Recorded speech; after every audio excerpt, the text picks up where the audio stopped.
Hello, welcome to the Housing Sector Podcast, Episode 8. In this episode, I am talking to Clair Southgate, a volunteer vicar, a teacher's assistant, a real hub of the community who is being forced to leave her home of over 20 years as it's being sold off by her provider, GreenSquareAccord. Now, I could have just as easily put this on my GreenSquareAccord podcast. This is the GSA way, as it is a GreenSquareAccord case, if you like. However, I suspect there are other providers out there who might not yet be in my radar who are having to also sell off homes. I suspect A2 Dominion are already in the process of selling off some. So this is a bigger issue than just GreenSquareAccord, and it's important that we hear the human cost to this, the effect it's having on not just Claire, but on her local community. When you force people from their homes, this is the cost, this is the effect, this is what happens. And I think it's important. As I said, the Housing Sector Podcast is all about bridging that gap between providers and residents. And it is clear to me that residents don't have a platform to bring their grievances to air, to discuss. And if they don't have that platform and they don't have that voice, then housing providers aren't always aware of it. They're going to miss it. This is the human cost. This is my interview with Clair Southgate, recorded yesterday. The Housing Sector Podcast, Episode 8, The Human Cost. Well, Claire, thank you very much indeed for joining me today, and for sharing your input on and thoughts and feedbacks and how this has impacted you. First of all, can you tell me a little bit about Box, where you live and work? Box is a relatively large village, about 4,000 people. It's very compact. I live about 100 yards from school where I work and 100 yards from the church where I am a volunteer vicar, and about 100 yards from the village shop as well. So everything is just where I need it because I'm not able to drive. So no, and that's going to be a big hindrance for you, isn't it? And how long have you been a volunteer vicar? Can you shut the door? 13 years. 13 years now. And obviously your parish is in Box. Well, yes, it's a group of parishes, and I'm a volunteer vicar, so there's usually a priest in charge, except for there isn't anymore. But yes, there's 3 churches. I can't get to 2. I've walked up to one today, which is about 2 miles, which is fine, and I can get to the local one, but I can't get to the one up on the hill. It's a bit far. Okay. And so you become part of the community. And if I remember rightly, you help out at a school as well. That's what pays the rent. I don't get paid for being vicar. I get paid for being a teaching assistant at school. And I've been there. I've been involved with the school 30 years. Yeah. Okay. And how did you first find out that you were going to have to move? I just got a letter through the post one Monday morning. Monday when I got home from school. And the letters just said, "Dear Mrs. Southgate, regarding the sale of Queen Square," which is where I live. So there's no consultation stage. It's straight to your house is being sold. Yeah, that was the first I'd heard. That was the first I had nothing. So all I got was this piece of paper in my hand telling me they were selling my home of 20 years, over 20 years. Do you live there alone or do you share it with anyone? I live here alone now. My son, when I moved in, my son was 14, so we moved in together. But actually, his bedroom's not officially a bedroom. It's not big enough. Okay. And now that they've told you that you're suspected to move, have they put a time frame in place for that? No, when I asked how long, and they sort of said 3 to 4 months, but that was not realistic because it took me 5 weeks to have a meeting with them.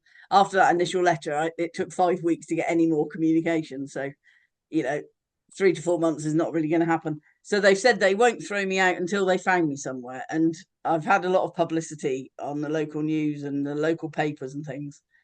So they've said that they promised to keep me in Box. But that will come at the cost of someone else having to move out. Well, yes, because there's very few houses and they're all occupied. Yeah. So what support have they offered you? You've had the follow-up meeting. What support have GreenSquareAccord provided? Well, they've gone through all the well, when we find you somewhere new, you'll get your losing your home grant, which is statutory anyway, isn't it? Yeah, I believe so. 8.1, £8,000, and they'll decorate it and they'll put carpets on it and all sorts of hunky-dory things. But I don't actually want that. I want to keep my home. And And there has been no support. So have they given reasons to why they're selling your home? well, they leap between extensive repairs. It's a 2 up, 2 down. The roof's solid. It's not damp. The bathroom was done. They did do the bathroom about 10 years ago. So and the kitchen's fine. Although the kitchen was old when I moved in, it's still fine. I've not asked them to do anything about it. So I don't know what these extensive repairs are, and they refused to tell me. And then they said, and then they went on to say, well, actually, we've got to sell it because it's listed. And that took me about 15 seconds to Google it and find out it wasn't listed. So that was not. So if it was listed, presumably they wouldn't be able to do any upgrades to it that they might be required to do. But that's not the case because it's not listed. It's not listed. They just said it. And you can't think of any structural problems with. So there are homes with far worse condition than yours that they're not selling, presumably. In this parish, yes, there are lots of very leaky flats and things, but no, it's. And then they went on to say within 3 to 5 years, it won't be. It's sort of the eco thing. It's got a gas boiler and things. So within 3 to 5 years, they won't be legally allowed to rent it out because it won't meet the eco standards. Words to that effect. Okay. So there were the 3 reasons they're selling it. Yeah. And if that third one stacks true, so they don't need to sell it because you're happy in it, presumably, and they could then sell it further down the line. Yes. This is all to do with their financial, as they were downgraded by Moody's, who said that they didn't have the headroom, so their money is running dry, and they've got their overheads. But if anything bad was to happen, they don't have the headroom to do it. To which they responded, "Well, we're going to sell off dilapidated properties." But yours doesn't seem to fit that remit of being dilapidated. It's not. I mean, it can do with some work. It can do with some decoration. It probably needs some skimming on the ceilings because it's got wood chip ceilings. But it's absolutely fine for what I want. And you're happy, and it's your home. Happy here. Yeah. Yes. So 3 to 5 months, and bearing in mind it takes them sort of 6 months to fix something that desperately needs fixing. That time frame is probably going to be missed several times. So any idea how long you could be in there? No, not at all. They said it could be, well, it will take as long as it takes. They suggested they have some people who lived in Box who wished to transfer out of Box. So that's what they suggested, and that's what they in a way to find out if any of these people who they thought were on the transfer list were on the transfer list. And is this following on from the BBC involvement and your involvement with local press? Well, they probably didn't help, but I think that's probably why they left me 5 weeks to stew in my own juice, because they were cross. I mean, one of the first things they said when I came in was we'd preferred it if you'd come to us rather than the BBC. To which I replied I didn't go to the BBC, but they had numerous emails from supporters in the village. They went to the BBC. I didn't. Yeah. The BBC came to me in the end. Yeah. So, which I did tell. GreenSquareAccord have a habit of telling people who they can and can't talk to, which always seems a little bit outrageous to me. Well, yes, it's not quite how it works. No. Okay, so you've got no idea when you're moving out, but what advice do you have for other people? I don't know, because at the moment it's totally and utterly doing my head in. It's causing massive stress. I'm a very unstressy person, but I'm seriously stressed about it, and I don't know what advice I can give to other people other than don't get into social housing. But it's not, we can't be in any other housing, and I just don't know what other people can do. I know other people have been moved from the village and from the parish because of the same reasons. One was from a big list, I think that is listed, a big listed building there was flats, and they tried to sell some of those, but they didn't sell. One of them sold, but the other 4 didn't. And another couple of people from further up in the parish. But yeah, I don't know what advice you can give to people because you don't know it's going to happen until that hammer falls and it's your house that they're selling. Yeah. And so You know it's what? having a negative impact on your mental health, the Yeah. community, your teaching arrangements. So the whole hub of your community is falling in because they won't maintain the properties. Well, yeah. I mean, I've never asked them to do anything to my property, and because it's fine the way it is, but they're the ones that are saying that it's, not rentable anymore after 20 years, over 20 years of living here. So And it's you're happy it's to an rent it. elderly house. It's over 100 years old. The house. It's Yeah. a old stone house, but it's incredibly economical to heat, Yeah. which is what they told me that they had to sell it because it was uneconomical to heat. But its walls are a good foot thick. Yeah. It keeps the heat. I put the heating on for half an hour a day, maybe in the Yeah. winter. It's really economical, but they're not having that. They're not having that and not playing at all, are they? So how do No. you feel when you hear about them celebrating the fact that they're building new builds and that we've just signed off on 250 new homes and their locale homes that they seem to be their timber frame, and they seem to celebrate that very much whilst begrudging you from going to the BBC from being kicked out of yours. But where are they building these houses? They're building them in towns, aren't they? And in Mm. cities. It means that, does that mean that people who are in social housing don't deserve to live in a village? Don't I deserve to take their children to the village school. They Why, yeah, it's going to totally change the demographic in the school and in the area, because why shouldn't people in social housing live in Yeah, villages? We don't and have to live in a town. the village they've grown up in often. Yes, yeah, So yeah. the people who want to stay at their home can't stay there. No. Do you think it's a sort of gentrification in a way, moving out the social housing, and then your home will be redone so it is economical to sell, and then it will become a quaint little British village town? Yeah, it is a village. No, I don't know what, it's going to be weird because it's only a two up, two down. It's a little cottage, but somebody will buy it and they'll rent it out, won't they? It will just Yeah, become the people who have got the money to buy a second or third, fourth, fifth house will do. And those of us who can't afford to buy one at all just get moved out into wherever. Although I they do say they'll keep me in box. well, they will now the BBC are involved. Yeah, well, I think so. They've promised at the meeting that they will keep me in box, but as you Mm, say, that how who's many got other to move out? how many other people got letters the same day you did? As far as I know, only me. Oh, Although okay. it's a terrace of 6 houses, all identical. Well, not identical, but all built in the same era. So I'm just the end terrace. So I'm guessing, I don't know, easy target, nice one to sell. What would if you had a message for Ruth Cook? Um, and I believe her and her team watch these podcasts with a keen eye. What would your message be to her? Start treating people as people and houses as homes. This has been my home. It's the first time, I'm 57. It's the first time I've had a home that I really felt at home in for over 20 years. But I'm just being treated as a number, as something, I don't count. I don't Yeah. count as a human, and my home doesn't count as a home. And, they won't even sort of negotiate and allow me to buy it. Mm. I would have to go to auction and take my chance. It's just stop treating people as nothing.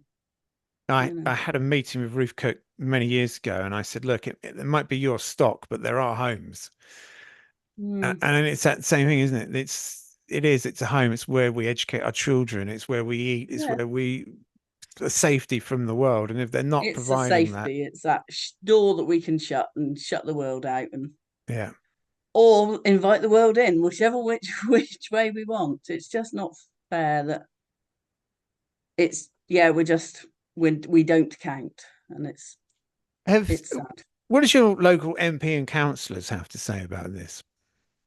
Well, my local MP was my councillor before. Well, still is. So he was the county councillor for the ward, and now he's the MP. And he's the one who started a petition that I had, which is, I don't know how many signatories it's got now, a lot. So yeah, he's fighting on my behalf, and it's cross about people being bulldozed. Yeah. I think it's a shame that we can't quite get enough influence and power from them. They seem to be, and I think it's a trade-off they make where we have to have new homes built, but politicians and councillors, they don't seem to have enough bite to be able to hold these providers accountable, and they know Apparently not. No. Yeah. No. Well, Claire, it is heartbreaking to hear, and I know of many people that are going through the same process up and down the country at the moment. Yeah. I mean, obviously, when you're in this situation, you hear more and more people, don't you? Yeah. Hear more and more stories, and people in the local press. It's just been somebody who's being moved out of his home, that he's brought up his children, and his wife just died last year, and he's being moved out of that house. And it's just heartbreaking. Yeah. Just so unfair. You just hear more and more of it. The real human cost. Yeah, it is horrible. And there's no church housing. There's nothing they can do to keep you in your parish. No, there's no church housing. And as I say, I'm a volunteer vicar. It's very different from being a rector where you live in the rectory or the vicarage. I don't have housing supplied by them. It's not the way I was selected to be a vicar. It's it's a very different thing. It's a very different thing to being a full-time paid person. Yeah. Well, Claire, look, it's a heartbreaking story, and I did want to speak to you because it is this human element that often gets lost. Yeah. And this is the true cost of it, and the impact it's going to have on you and your community. Perhaps we can have another catch up further down the line when you know what's happening, and if you found somewhere, and we can talk a bit more about the process. Any support that or advice that you can offer to others, it will obviously become more and more valuable as you go through the process yourself. And if there's anything that you think I can do, then please let me know. Yeah, thank you. Yeah, so it just doesn't seem to be anything that anyone can do, does it? It just seems like I just sit here and wait for them to do whatever they're going to do to me. And that's how it feels. And yes, they may keep me in box, and it may be wonderful, and I may be very happy, and that's great. But you just don't know. It's just such uncertainty for 18 months or a year or whatever. Or 5 years. Yeah. Yeah. But you can't relax for 5 years knowing that at any minute you could get that letter through the door. Well, yeah, it's no longer my home. The day that letter came through the door, it's not my home. It stopped being my home because I then am uncertain, and they can come anytime and chuck me out, sort of thing, and move me on. And yeah. So, yeah. It's rubbish. Try to stay strong. We'll get this podcast up and see if there's any advice or guidance we can get from anyone who may be watching, or people who've been through it themselves, or people who are going through the same situation. And let's highlight the human cost and the impact it will have on you and your community. Yeah. All right, Claire. Thank you. Stay strong. I'm going to end the recording now. Final thoughts. Must do better. Okay, there you have it. Sobering stuff. I think you'll all agree. Look, it is inevitable that there is going to be homes that you just can't keep, and you're going to have to move people out of them. I think what's important, and what the takeaway from this must be, is it must be done properly. You must be sure your procedures are in place. There has to be effective communication. There has to be regular updates. There has to be support. And you have to work with the residents, with the community. Otherwise, it's a shambles. Look at the cost. Look at the human cost. Look at how the fallout from this one. It's an absolute disaster. Housing providers, please, strengthen the procedures.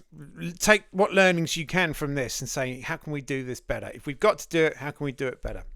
Residents, if you're going through this, and I've got 7 emails over the last couple of weeks from residents who have received letters just like this one, and it has come as a bolt out of the blue. if you're not alone, please come forward. Let me know. My email address, ben@housingsector.co.uk. Get in contact, get in touch. If you can offer any support, advice or guidance to Claire or anyone else that's going through this, please get in touch. Please help to support the people that this is affecting most, the residents who are being evicted from their homes. All right, that's it for this episode. I will see you next week when we have an interview with Suze from Shack, who I'm about to interview now. So, look, have a great week. Thank you very much indeed. Thank you for listening to the Housing Sector podcast. We hope you found this episode insightful and engaging. Please like, subscribe, and share with your friends and colleagues. Your support helps us continue to bring you the latest updates and discussions on housing issues. Stay tuned for our next episode, and don't forget to follow us on our social media sites for more content and updates.